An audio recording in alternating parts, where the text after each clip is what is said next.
वो तकलीफ में बहुत ज़्यादा लोग, और उनका भी एक मुतालबा है कि रूल ऑफ लॉ, कानून के मुताबिक कार्रवाई कर लें, जो भी है कानून के मुताबिक कर लें, कानून के मुताबिक ही चलेगा।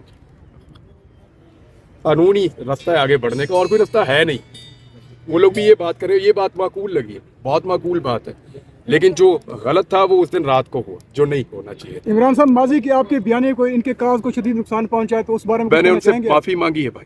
जी भाई, अंदर मैं आप सबसे भी मांग लेता हूँ। अच्छा, हमें मीर साहब से बताया कि एक तकरीब में ऐसा जुमले जो नहीं इस्तेमाल नहीं होने चाहिए, क्या समझते हैं कि नहीं मांगूंगा माफी। अच्छा, कुछ बातों पे नहीं मांगूंगा, कुछ बातें मेरी उसूल के ऊपर थी, वो आज भी हैं। जो बात मुझे लगा कि जो गलत है उस पर मैं माफ़ी मांगता, उस पर मैंने कहा, पहले भी कहा, फिर कहूँगा, बार बार कहूँगा। हामिद मीर का ये जो मौक़िफ़ है हमारे बलोच बहन भाइयों को लेकर, इस पर मैं उसके साथ खड़ा हूँ पूरी ताकत के साथ। लेकिन जिस तरह पिछले 2 साल में उन्होंने एक जमात के खिलाफ वस्तायत में जो उनका किरदार था, उस पर मैं उनके साथ नहीं खड़ा हूँ।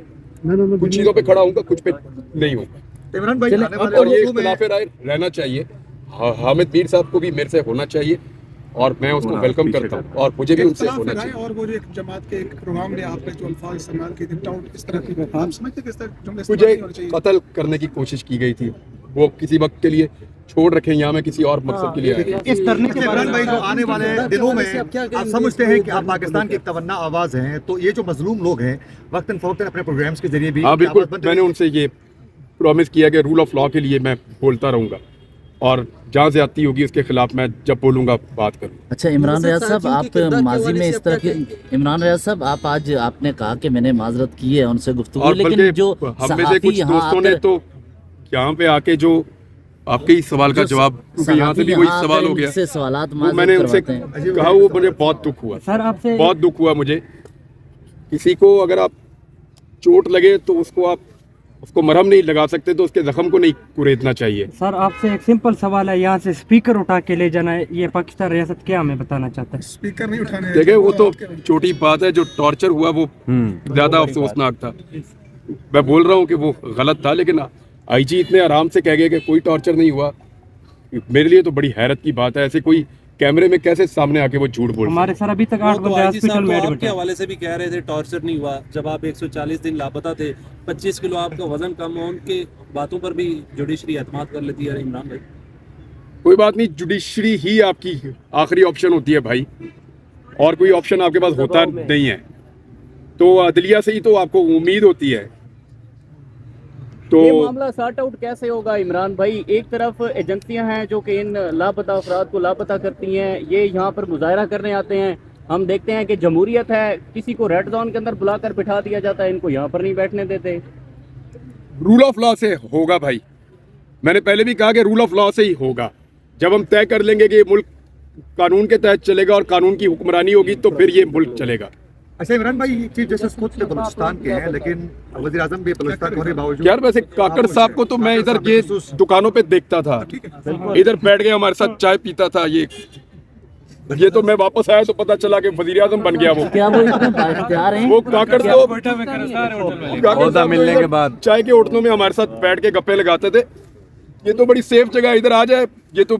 और हर जगह पे वो यही बात करते थे बलोचों के हुकूक की। काकड़ साहब हर जगह पे यही कहते थे कि बलूचिस्तान के लिए आवाज उठाओ, हमें वो बहुत कहते थे। तो काकड़ साहब को मैं उम्मीद करता हूँ वो यहाँ पे आएंगे, वज़ीर दाखिला भी बलूचिस्तान के थे। निगरान वज़ीर आज़म के पास कोई इख्तियार है भी कि वो आके बात करें? भाई जो लोग यहाँ आ रहे हैं किसी के पास भी कोई इख्तियार है, सिर्फ आना जरूरी है, इख्तियार जरूरी नहीं है। सर काकड़ साहब कह रहे हैं कि सारे एजेंट है इसलिए मैं यहाँ पे नहीं आ रहा हूँ, इस पे आप क्या कहेंगे? काकड़ साहब पहले तो ये नहीं कह रहे थे, अब ये कह रहे हैं, मैं तो हैरान हो रहा हूँ। इधर से सर मुफाहमत की बातें हो रही हैं, वहाँ जान सकते के जो बयान आते हैं क्वेटा में प्रेस कॉन्फ्रेंस बैठ के इनके खिलाफ कि ये एजेंडे पे हैं, दहशतगर्द हैं, ये फिर किस तरह कमेटियाँ या अमन या मुज़ाकरात कामयाब होंगे या बातचीत चलेगी आगे? वहाँ उसने अपना महाज सरगर्म किया हुआ है इनके खिलाफ। लेकिन दहशतगर्दों से तो नहीं मुज़ाकरात होते हैं, मुज़ाकरात तो अपने लोगों से होते हैं। तो अगर गवर्नमेंट कह रही है कि मुज़ाकरात करने हैं तो ये बड़ी अच्छी बात है, इसको तो अप्रिशिएट करना चाहिए कि अगर गवर्नमेंट बैठ के मुज़ाकरात करना चाहती है और किसी मसले को हल करना चाहती है, कानून के मुताबिक, तो इससे अच्छी तो बात ही कोई नहीं है। सर आपके इसको तो सामने वेलकम करना चाहिए। बलोच जितने भी है पुरअमन है सर, इसके अलावा और बलोच क्या करे? पुरअमन है, आपने देखा है ना हमारे मैं साथ जब क्या बलूचिस्तान गया था पिछले साल, रवि मेरे साथ थे, मुझे तो वो एक पहले जो मैंने मंजर देखे वहीं से मुझे अंदाजा हो गया कि बलूचिस्तान क्या है। यानी टूटा हुआ घर है और उस घर में एक बच्ची भी छत के नीचे आके फौत हो गई थी। उन्होंने हमें देखते ही अपने दुम्बे ज़िबा करना शुरू कर दिए थे कि हमने खाना खाए बगैर नहीं आपको जाने देना। तो उस वक्त छत आपको एहसास बनाने के नहीं हुआ? पैसे सर, नहीं आपको है। सॉरी, माजरत के साथ उस वक्त आपको एहसास नहीं हुआ? उस वक्त अगर आप बयान आपका यही सच्चा होता, मैंने दे तो ये दिया था। ख्याल ना होती मेरी जान। तब भी कहा था भाई, तब भी बोला था, उस वक्त भी बोला था।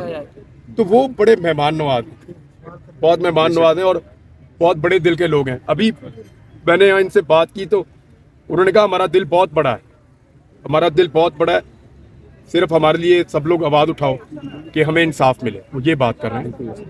तो आप अपना पहला विलाग बलोचों पे करेंगे फिर वापसी के बाद? पहला व्लॉग जब करूंगा ना, तो उस दिन का जो सबसे मेन टॉपिक होगा उसी पे करूंगा। ये होगा तो इस पे करूंगा। सर ये इमरान भाई करोड़ों- और मैंने ये उनको गारंटी ये मैंने उनसे कहा इमरान है भाई- कि मैं जुल्म के खिलाफ बोलूंगा।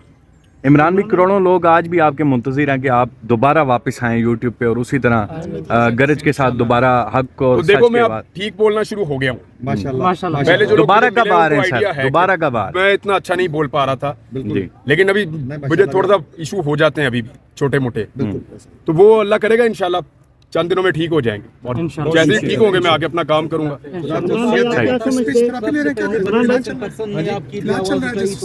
हाँ जी, मैं अब काफी बेहतर हूँ।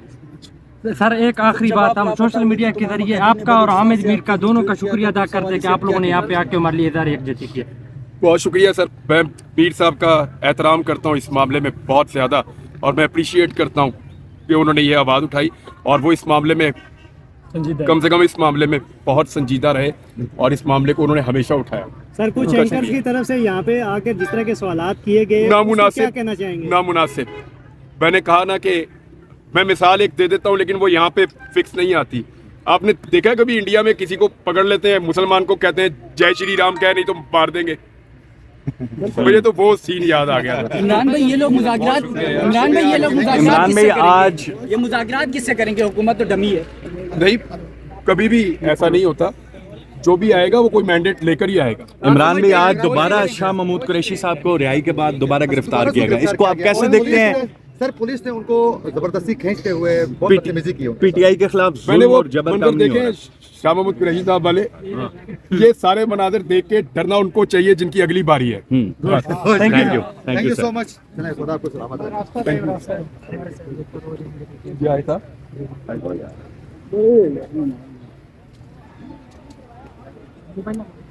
सर्दी है यहाँ पे, ये भी है सर्दी की, मेडिसिन वगैरह रखी है। ज़्यादातर इनको कफ का इशू हो रहा है और मैदे का इशू। मैदे का कफ का मैदे का और सर्दी की वजह इसके लिए बात आप सर कहाँ से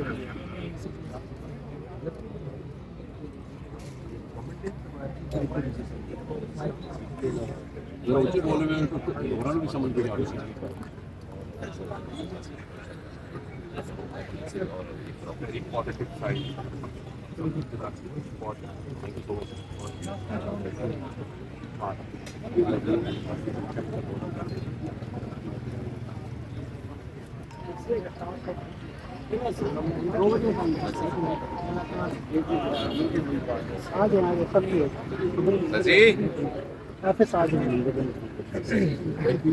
एक सेकंड का बस पाजी आओ रजी